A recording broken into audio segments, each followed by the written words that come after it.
तो चलिए guys improper integral of type 2 start करते हैं।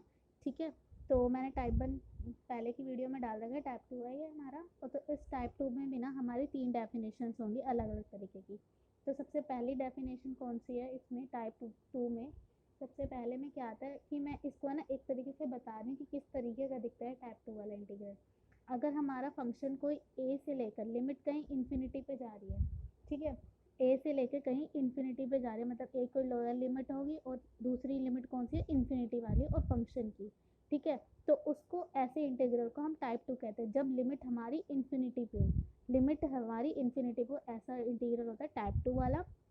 और इसको हम कैसे लिखते हैं? तो इसको जहाँ पे लिमिट जा रही है ना उसी को ही टेंड करवा देते हैं। That limit tends to be tends to infinity, हम बी को इन्फिनिटी टेंड करवाते हैं। और ये इन्फिनिटी कहाँ जा रही है, पॉजिटिव वाली, तो यहाँ पे पॉजिटिव इन्फिनिटी लिख दो।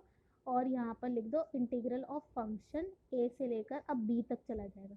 ठीक है, मतलब ये है कि यहाँ पर जो है ना लिमिट जो हमेशा होती है ना वो हमेशा एक नंबर पे ही जाती है, एक फाइनाइट नंबर। ए तो फाइनाइट था पर यहाँ पर इन्फिनिटी है ना, वो प्रॉब्लम क्रिएट कर रही, तो इसीलिए हमने यहाँ पर एक बी को एक नाम दे दिया कि बी जो है वो इन्फिनिटी पे टेंड हो रही है, पॉजिटिव इन्फिनिटी पे।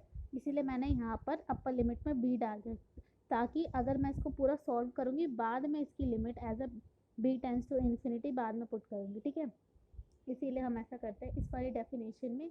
तो ये फर्स्ट डेफिनेशन होगी। ऐसी गाइस इसकी दो डेफिनेशन है, डेफिनेशन 2 एंड 3 में। ठीक है, मैं आपको ना उसका लिख के दिखा देती हूँ। ठीक है, आपको एग्जांपल बाद में पता चल जाएंगे। डेफिनेशन 2 इसकी दिखा देती हूँ सबसे पहले लिख कर। ऑलराइट, तो चलिए देखते हैं डेफिनेशन 2 क्या है। डेफिनेशन 2 में क्या बोला जाएगा, अगर ऐसे लिमिट ऐसे इन्फिनिटी मतलब इंटीग्रल और लिमिट कहाँ से माइनस इन्फिनिटी से कहीं बी पे जा रही हो और फंक्शन हमारा कुछ ऐसा हो। ठीक है, मतलब अब लिमिट कहाँ है, नीचे की तरफ आ जाए, तब भी हम वही सेम चीज़ करेंगे। अब लिमिट ए को बोल दो कि ए कहाँ जा रहा है, नेगेटिव इन्फिनिटी पे, और यहाँ पर ए पे टेंड करवा दो। ठीक है, लिखने का तरीका गाइस मैं एक एग्जांपल लूँगी, आपको सब समझ आ जाएगा इसको कैसे अप्लाई करना है। एंड वही सेम बात, अगर इसको लिमिट अप्लाई करने के बाद हमारा कोई फाइनाइट वैल्यू आ जाए, कोई नंबर आ जाए 0 1 2 3 फाइनाइट आ जाए कोई नंबर, तो हम उसको कन्वर्जेंट बोल देंगे, अदरवाइज डाइवर्जेंट। ऐसे ही इसमें इसकी वैल्यू पुट करने पर अगर कोई फाइनाइट नंबर आ जाता है तो उसको कन्वर्जेंट बोलेंगे।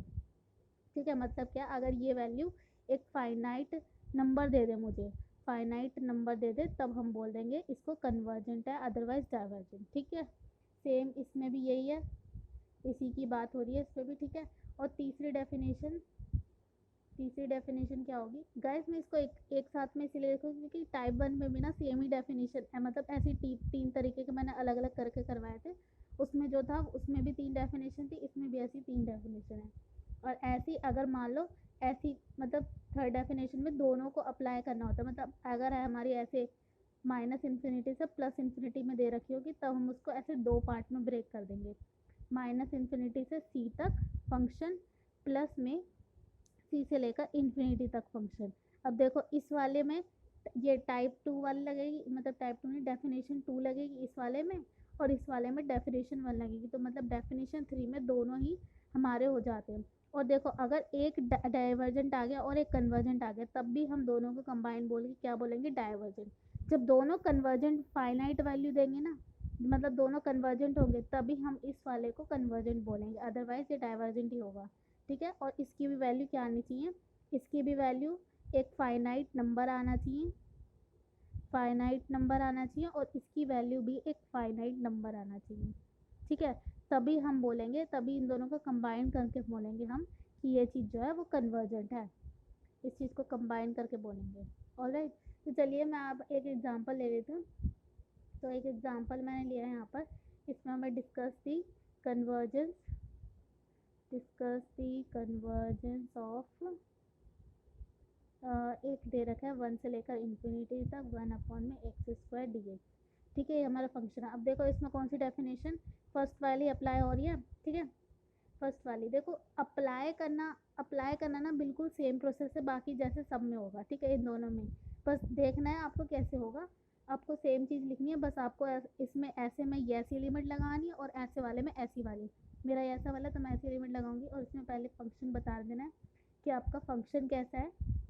फंक्शन एक कॉन्टिन्यूस फंक्शन है और बाउंडेड हो जाएगा। कब बाउंडेड होगा? जब हम लिमिट कहाँ से लेंगे? 1 से लेकर b तक। उस वैल्यू को मैंने b नाम दे दिया, इन्फिनिटी नहीं लिया। अब b को मैं 10 करवा दूंगी, ठीक है। और बाउंडेड इसीलिए बोला है क्योंकि यहाँ 1 से लेकर b तक ले रही हूँ, यहाँ पे b ले रही हूँ, इसीलिए मैंने इसको बाउंडेड बोला, वरना ये अनबाउंडेड है क्योंकि इन्फिनिटी है, ठीक है। और b एक पॉजिटिव नंबर है and hence it is integrable on integrable कहाँ से? 1 से लेकर b तक हो जाएगा, ठीक है।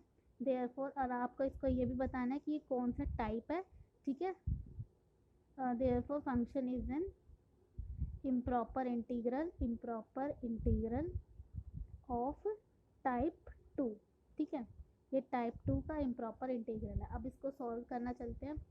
चलिए इसमें सबसे पहले कंसीडर कर लेंगे कि 1 से लेकर हम b तक जा रहे हैं फंक्शन को, ठीक है। और फंक्शन की वैल्यू क्या है हमारी? फंक्शन की वैल्यू 1/x²। जस्ट सिंपली इसको हमें इंटीग्रेट करना है। इसका इंटीग्रेशन क्या आ जाएगा हमारा? -1/x लिमिट 1 से लेकर b तक, ठीक है। अब मैं इसमें अपर लिमिट और लोअर लिमिट डालूंगी तो क्या आएगी? अपर लिमिट डालूंगी तो -1/b प्लस में 1। अब देखो उसके बाद है ना, हमें क्या लिमिट टेंड करवाते हैं ना, b tends to positive infinity, क्योंकि ये है क्या? इन्फिनिटी है ना, क्योंकि देखो मैंने इसको ऐसे करके बताया कि लिमिट सबसे पहले मैं ये चीज़ निकाल रही हूँ, ठीक है, ताकि बार बार मुझे ना यहाँ पर लिमिट ना लगाना पड़े, क्योंकि लिमिट तो बाद में लगेगी ना सबसे लास्ट में कि b टेंड्स टू इन्फिनिटी है, इसीलिए मैं पहले से सॉल्व कर रही हूँ। उसके बाद मैं यहाँ पर बोल दूँगी कि 1 से लेकर b तक अब ये पूरी वैल्यू निकाल दूँ, ठीक है। और इसकी वैल्यू अब मेरे को पता है कि ये क्या निकाली है मैंने, इसीलिए मैं उसको सेपरेट में प्रोसेस ऐसा करती हूँ, ठीक है। इसकी वैल्यू -1/b प्लस में 1, ठीक है। अब b tends to positive infinity है, तो 1/इन्फिनिटी क्या होगा? 0। तो आंसर क्या है? 1। तो इसका आंसर 1 आया। तो एक फाइनाइट नंबर आया ना मेरे पास, तो therefore which is a finite real number, therefore the integral is convergent, ठीक है।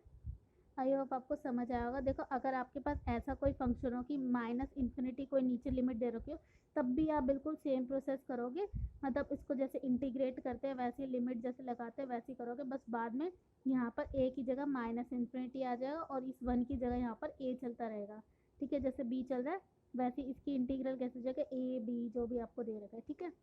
आई होप आपको समझ आया होगा। ऑलराइट, और नेक्स्ट वीडियो में आपको मैं p टेस्ट बताऊँगी, ठीक है। इसमें भी जैसे मैंने आपको ना फर्स्ट टाइप 1 में भी एक पी टेस्ट बताया था, ठीक है, वैसे ही टाइप 2 में भी एक पी टेस्ट है। दोनों डिफरेंट है गाइस और दोनों ही इंपॉर्टेंट है, एग्जाम में डायरेक्टली आते हैं, डायरेक्टली पूछे जाते हैं। थोड़ी इसीलिए कंफ्यूजन होती है बच्चों को, क्योंकि टाइप 1 में कुछ और बताते हैं और टाइप 2 में ना उसकी डेफिनेशन बदल जाती है, इसीलिए। Alright, okay, bye bye.